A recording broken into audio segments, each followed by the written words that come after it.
Bismillahirrahmanirrahim. Assalamualaikum warahmatullahi wabarakatuh. Perkenalkan, nama saya Lugina Ninggali, NPM 10060116076. Pada kesempatan kali ini, saya akan memaparkan skripsi saya yang berjudul Pengendalian Kualitas Produk MIPET di CV Renaldi Utama Sportindo dengan menggunakan diagram kontrol P multivariat. Di sini saya dibimbing oleh Ibu Dr. Lisnur Wahida, DRA MSI, dengan pembahas Bapak Dr. Suwanda MS dan Bapak Dr. Acing Komarudin MT MSI. Pendahuluan. Di era globalisasi ini, persaingan di bidang industri semakin ketat. Setiap perusahaan saling berkompetisi dengan perusahaan lainnya dalam bidang sejenis. Cara agar mampu bertahan di kompetisi dan industri ini adalah dengan tetap memperhatikan kualitas produk. Untuk mendapatkan output yang berkualitas dan hasil yang diharapkan, proses tersebut harus melalui quality control. Dan quality control ini dikendalikan berdasarkan diagram kontrol atau peta kendali. Salah satu jenis diagram kontrol yaitu diagram kontrol P multivariat. Diagram kontrol P multivariat ini digunakan untuk mengendalikan kualitas produk selama proses produksi dan menganalisis produk yang mengalami kerusakan atau kecacatan. Di dalam diagram kontrol, nantinya kita bisa melihat faktor apa saja yang menjadi penyebab produk cacat, salah satunya dengan cara menggunakan diagram Ishikawa. Identifikasi masalah. Identifikasi masalah yang pertama yaitu bagaimanakah pengendalian kualitas produk pada produksi MIPET di CV Renaldi Utama Sportindo dengan menggunakan diagram kontrol P multivariat. Dan yang kedua, apa saja jenis cacat yang sering terjadi serta apa saja faktor yang menjadi penyebab cacat pada produksi MIPET. Dan tujuan penelitiannya yang pertama, untuk mengetahui pengendalian kualitas produk pada produksi MIPET di CV Renaldi Utama Sportindo dengan menggunakan diagram kontrol P multivariat, dan yang kedua, untuk mengetahui jenis cacat yang sering terjadi, serta mengetahui faktor yang menjadi penyebab cacat pada produksi MIPET. Tinjauan pustaka. Pengendalian kualitas. Menurut Tasawuri 1998, pengendalian dan pengawasan adalah kegiatan yang dilakukan untuk menjamin agar kepastian produksi dan operasi yang dilaksanakan sesuai dengan apa yang direncanakan. Dan apabila terjadi penyimpangan, maka penyimpangan tersebut dapat diperbaiki sehingga apa yang diharapkan dapat tercapai. Menurut Montgomery, 2009, dalam pengendalian kualitas ini, ada 7 alat pengendalian kualitas yang dinamakan dengan The Magnificent Seven. Di antaranya yaitu, yang pertama, lembaran pengamatan atau check sheet, yang kedua, diagram Pareto, yang ketiga, histogram, yang keempat, grafik, yang kelima, scatter plot, dan yang keenam, diagram kontrol atau peta kendali, dan yang ketujuh, diagram Ishikawa atau diagram sebab akibat. Diagram kontrol. Diagram kontrol digunakan untuk membantu mendeteksi adanya penyimpangan dengan cara menetapkan batas-batas kendali atau batas-batas kontrol. Menurut Russell dan Taylor 2007, peta kendali atau diagram kontrol adalah grafik yang mencerminkan batas kendali dari suatu proses. Diagram kontrol atribut multivariat. Menurut Mukhopadhyay 2008, jika pemeriksaan objek secara atribut dilakukan pada lebih dari satu karakteristik kualitas, maka peta kendali yang digunakan adalah peta kendali multivariat atribut. Diagram kontrol P multivariat. Diagram kontrol P multivariat termasuk ke dalam jenis diagram kontrol atribut. Diagram kontrol P multivariat merupakan pengembangan dari diagram kontrol P. Menurut Nur dan kawan-kawan tahun 2019, diagram kontrol P multivariat dilakukan pada 2 tahap, yaitu fase 1 dan fase 2. Pada fase 1, dipilih terlebih dahulu J pengamatan secara umum dengan minimal sebesar 20-25 pengamatan. Batas kendali digunakan untuk menentukan apakah proses dalam keadaan terkendali atau tidak setelah dibuatkan diagram plot. Proses dikatakan terkendali jika titik berada di antara batas-batas kendali. Pengontrolan pada fase 1 berfungsi untuk mengidentifikasi multivariat outlier, sehingga nilai pada batas kendali di fase 1 cukup akurat untuk dilakukan pengontrolan pada fase 2. Pengontrolan pada fase 2 bertujuan untuk mengevaluasi apakah proses berikutnya tetap terkendali atau tidak. Pada fase 2, data yang digunakan merupakan data yang baru. Penduga parameter. Faktor proporsi cacat diduga sebagai berikut. PIJ topi sama dengan CIJ per N, di mana J 1 sampai K dan I 1 sampai M. CIJ merupakan banyaknya cacat pada variabel kelas cacat ke J, pengamatan ke I. Dan N banyaknya jumlah produk tiap pengamatan ke I. Oleh sebab itu, penduga vektor rata-rata proporsi cacat diduga sebagai berikut. PI topi bar sama dengan 1 per K sigma J menuju K PIJ topi. Setelah diperoleh nilai penduga faktor rata-rata proporsi, maka kecacatan bobotnya sebagai berikut.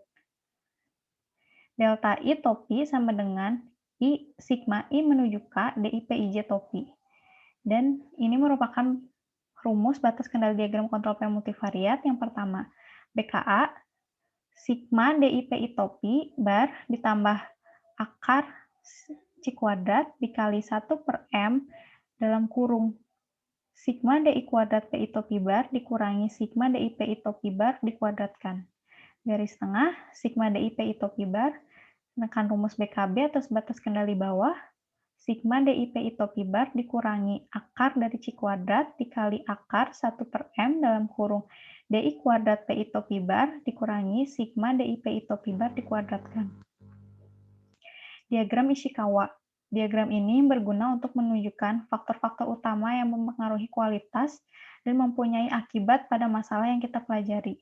Ada 5 faktor penyebab utama terjadinya penyimpangan kualitas ini, yaitu bahan baku, mesin, tenaga kerja atau manusia, metode, dan lingkungan. Dan berikut adalah contoh dari diagram Ishikawa atau diagram sebab akibat.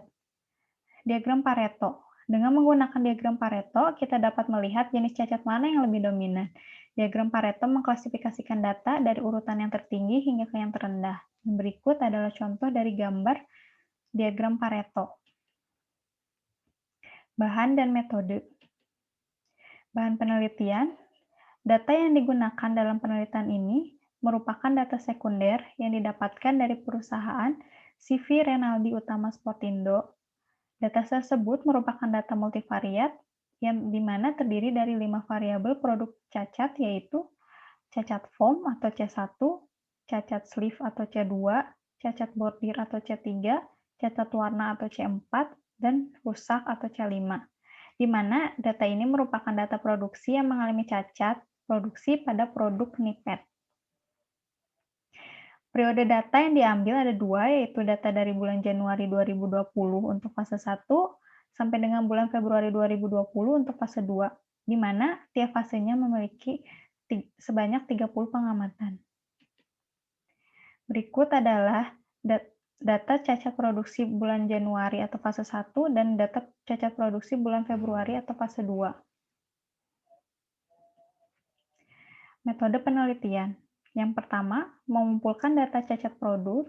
Yang kedua, mengklasifikasikan jenis-jenis cacat tersebut ke dalam variabel yang ditentukan berdasarkan survei kepada perusahaan dan mengklasifikasikannya menjadi 2 fase. Yang ketiga, menggunakan diagram Pareto untuk mengetahui frekuensi cacat yang lebih dominan terdapat pada variabel jenis cacat yang mana. Yang keempat, melakukan analisis proses produksi menggunakan diagram kontrol P multivariat diantaranya menghitung proporsi, bobot, dan nilai batas kendali. Yang kelima, menggunakan diagram Ishikawa atau diagram sebab akibat untuk mengetahui faktor apa saja yang menjadi penyebab cacat. Hasil dan pembahasan. Diagram Pareto. Pada fase 1, berdasarkan diagram ini, diketahui cacat jenis dominan pada periode bulan Januari 2020 dengan jumlah pengamatan sebanyak 30 pengamatan adalah jenis cacat foam dengan frekuensi cacat sebesar 93 buah dan presentasinya sebesar 23,4%. Sedangkan pada fase 2, dapat diketahui jenis cacat yang dominan pada periode bulan Februari 2020 dengan jumlah pengamatan sebanyak 30 pengamatan adalah jenis cacat warna atau C4 dengan frekuensi cacat sebesar 87 buah dan presentasinya sebesar 25,3%. Diagram kontrol P multivariat fase 1. Di sebelah kiri ada data proporsi cacat dan data bobot pada fase 1. Dengan cara penghitungan, nilai proporsi pada setiap variabel pada diagram kontrol P, dilakukan perhitungan masing-masing. Misalkan P11 topi sama dengan C11 per N, 20 dibagi 2000 sama dengan 0,01. Dan untuk dihitung sampai dengan pengamatan ke-30. Dan untuk cacat slip, P12 topi sama dengan C12 per N, sama dengan 2 dibagi 2000 sama dengan 0,001, dihitung sampai dengan pengamatan ke-30 atau P30,2 topi. Untuk cacat bordir, P13 topi sama dengan C13 per N, 7 dibagi 2000 sama dengan 0,0035, dihitung sampai dengan jumlah pengamatan ke-30. Cacat warna P14 topi sama dengan C14 per N dengan hasil 0,005 dihitung sampai dengan P30 topi. Dan cacat rusak P1,5 topi sama dengan C15 per 6 per N sama dengan 0,0015 dihitung sampai dengan pengamatan ke-30. Nilai bobot pada diagram kontrol P multivariat didapatkan dari perhitungan pada persamaan 2,4, 2.4. Menurut Kazukaoli 2009,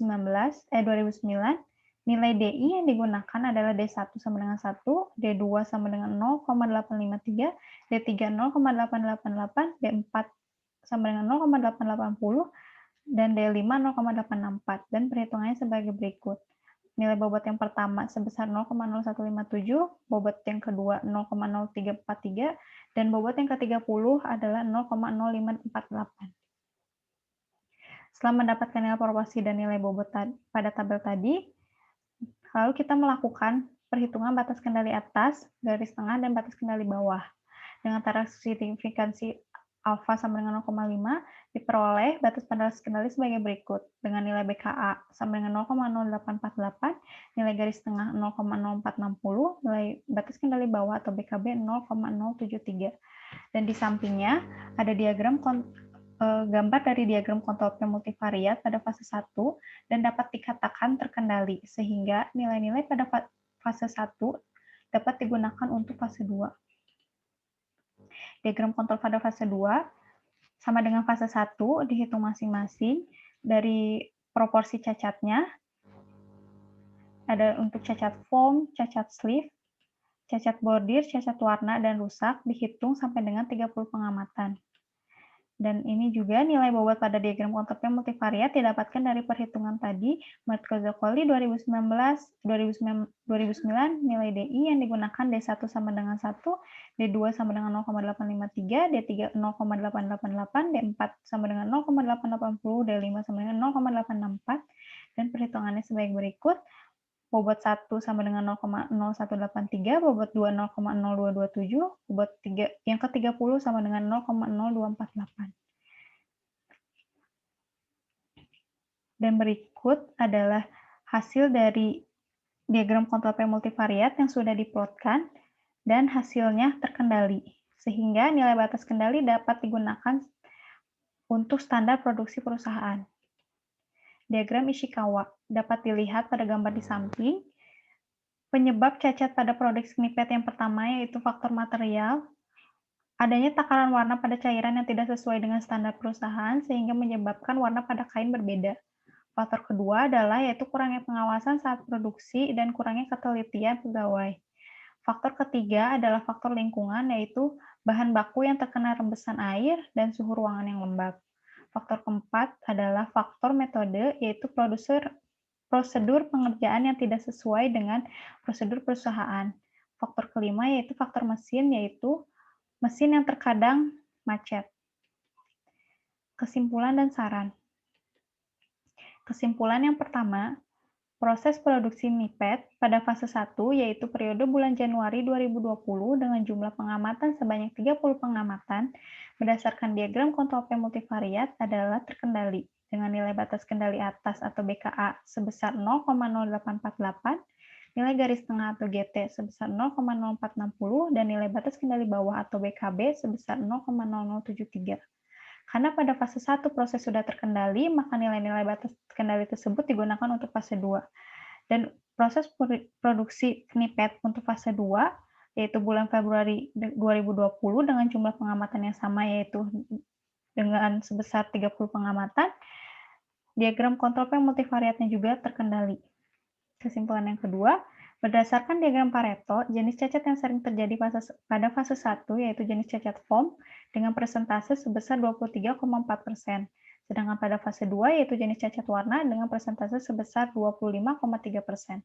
Berdasarkan diagram Ishikawa, faktor-faktor yang menjadi penyebab cacat pada produksi knipet adalah faktor bahan baku atau material, faktor manusia atau man, faktor lingkungan atau environment, faktor metode atau method, dan faktor mesin atau machine. Saran. Saran terkait dengan penulisan skripsi ini untuk perusahaan yaitu agar melakukan perbaikan pada produksi knipet untuk jenis cacat yang memiliki presentasi paling banyak atau yang mendominasi, yaitu cacat foam dan cacat warna, dan mengevaluasi faktor-faktor yang menyebabkan produk tersebut bisa cacat. Terima kasih atas perhatiannya. Mohon maaf bila ada kesalahan. Itu yang bisa saya sampaikan. Wabillahi taufiq wal hidayah. Wassalamualaikum warahmatullahi wabarakatuh.